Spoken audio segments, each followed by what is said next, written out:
Welcome back to Marvel Maniac, you Marvel Maniacs. I thought about saying that for a few minutes. How are we doing today? We are back for another episode of Miss Marvel, episode 5, Time and Again. Now, in my opinion, this was the best episode of the series so far. When I watched the series the first time, I guess you can describe it as I was watching it, but I was also twiddling my thumbs with my ADD and maybe not paying enough attention. And maybe the story was more complex than I could give it credit for, so I couldn't understand why a crazy time loop story in the show wasn't even tangible. But it works, and I'm excited to talk about why. I had a lot of fun watching this one, and it's maybe one of the biggest character moments and origin moments in like an MCU history, because she did something we don't often see characters do. She traveled time within her own, like she was an infinite time loop. She literally becomes the story her family has told for generations. And that's poetry. That's the heart. That's the heart of the show. And I think this episode was going to be the most important and the most heartwarming. And I enjoyed watching this story. So let's learn a little bit about Partition, because kind of beautiful / tragic the way it's portrayed. Very bold for Marvel to go there.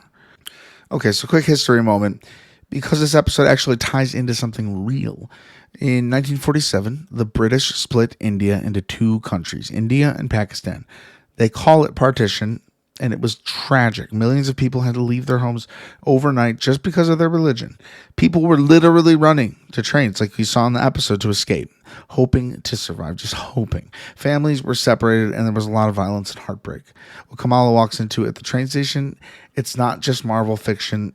That really happened. And to have her not only witness it, but become part of the story by guiding her grandmother to safety, it's honestly one of the most powerful things the MCU has ever done. Maybe one of the biggest things in the MCU I overlooked on my individual watch. There's value in rewatches, especially with Marvel. And you could probably fool yourself quickly that you don't want to rewatch something that, is in a sea of 20 other things you feel like you have to watch. No, I think it's great to rewatch things. I'm so happy that we went back and watched Miss Marvel instead of me summarizing it in one episode. It's very important. I just sense Kamala Khan going all the way and having a superhero team and her being a part of the MCU for a lot longer. And this is one of the sickest origin stories. So in this episode, we got to meet and learn a little bit more of Aisha. We did see her in a flashback finding the bangle. And we also see Najma in this timeline looking just like she always does. So a little bit of a reality check on her morality and how she's somehow living infinite life. And I found out that I didn't notice this before, but what's really going to happen is what she wants to do, Najma, is open the portal to her plane, her Noor dimension, but the Noor dimension will take over our whole reality. It sounds like an incursion, though. Isn't that what an incursion is, technically? And that's how it's described in the show. She finds Aisha and kills her when she refuses to help go back to the dimension. She knows Najma's no good, and I mean, Najma does do kind of like a sacrifice thing at the last minute in this episode, which is kind of noble. So as the family told in this story that she was guided by the stars, it wasn't stars, it was actually Kamala. She was the stars. I love that this has its own time travel kind of rules, and I like that Kamala time travels. I think that's actually really cool. Probably gives her some superhero experience, especially when jumping into doomsday dimensions or secret war dimensions, or there's an army of interdimensional Kamala Khans that are all evil, kind of like the show Invincible, and she's the only good one in all the multiverse. I also theorize that they do that with Doctor Strange, but we'll see. So when Kamala jumped back in time to the partition station, she was meant to be there. She sees all the chaos, the separation of families, the danger.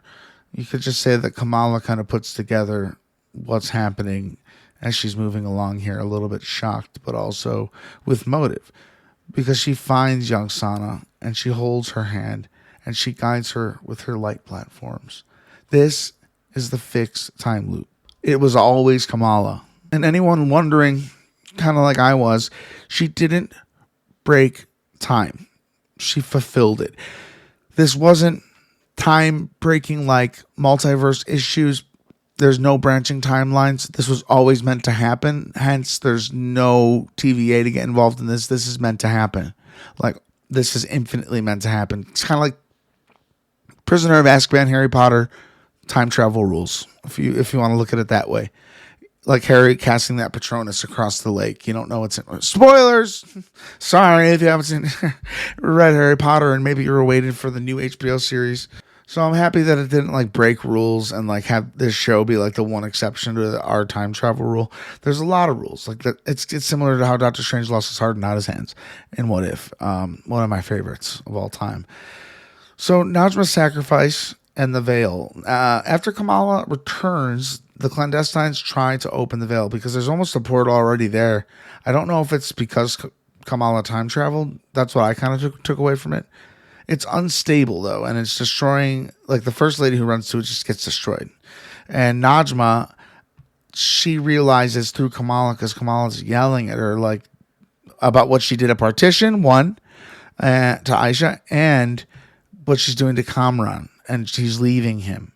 And so she sacrifices herself, and that part is a little bit vague. Like, did she have power? Was it a protection spell she put? Connect? I don't know. Connection what?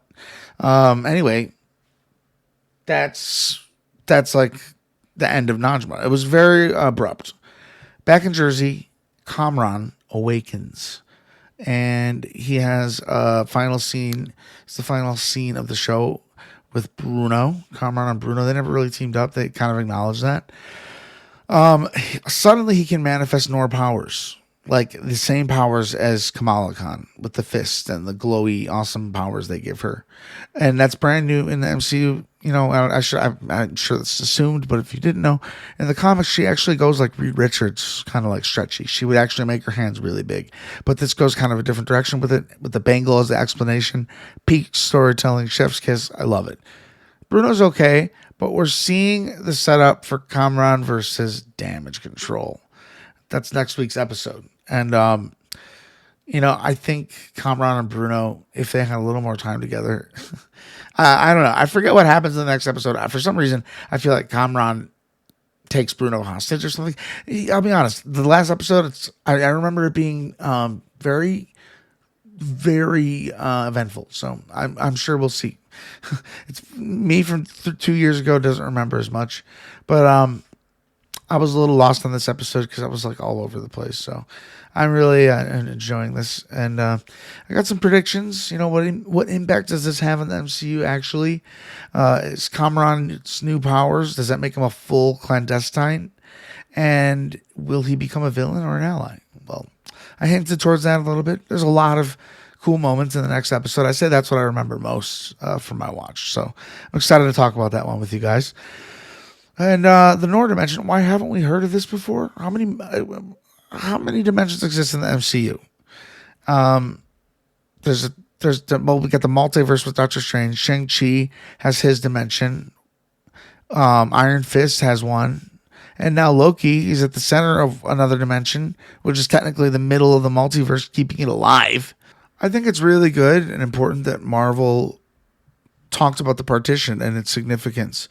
It just gave us a real history with emotional gravity, and that's rare.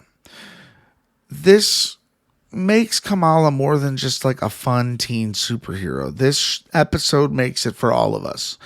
There are young heroes, and they will do young people things, but as we grow older as adults and fans, we have to make way for the new era of heroes. So again, for any of the naysayers, Hulk's changing the past creates branches doesn't apply here because Kamala's journey is a casual loop.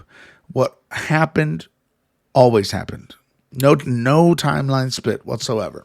The very end of the episode, we see Damage Control completely blow up this store, like because they were trying to catch young vigilantes. Dang, Damage Control going full super villain right before the final complex story we're going to get in the last episode. Did this episode hit you like it hit me? Let me know. Do you want more of this like emotional depth in the MCU, or are we just missing super awesome fight scenes like at the beginning of Avengers Age of Ultron, which I'm thinking of for some reason? I just love that shot of all the Avengers together. Let me know, though. Let me know. We got MarvelManiacPod at gmail.com. What do you think Kamran is becoming? If you haven't seen the show yet, what's happening with him? What are those powers? Did Najma give him those powers? Join our wall of heroes by joining our Patreon community at patreon.com/MarvelManiac. You can do a variety of tiers. You can even just join for free, and just so you're a part of the community, come on in there. And we got a tip jar in our About section. Always go and rate us too. It means the world. Before we go, another great thing in this episode, and another big character is Kamala's mom and her family.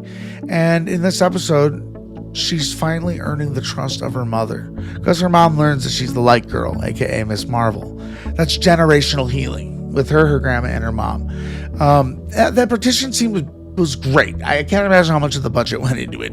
It felt like a bit of a big stage play, intimate, historic, and painful. And another thing about Kamala Khan that I'm loving is it's not just her powers that make her heroic. It's her heart, and it's her courage and her roots. So how many more movies or series are we going to see Kamala Khan in? Do you think she's going to have a big role in the next Avengers? Are they going to utilize her? Time will tell. So from Jersey City to 1947, Kamala Khan just became something more than a fan. She became part of the legend. Thank you for being here. Your listens are always appreciated. And until next time, Avengers, disassemble.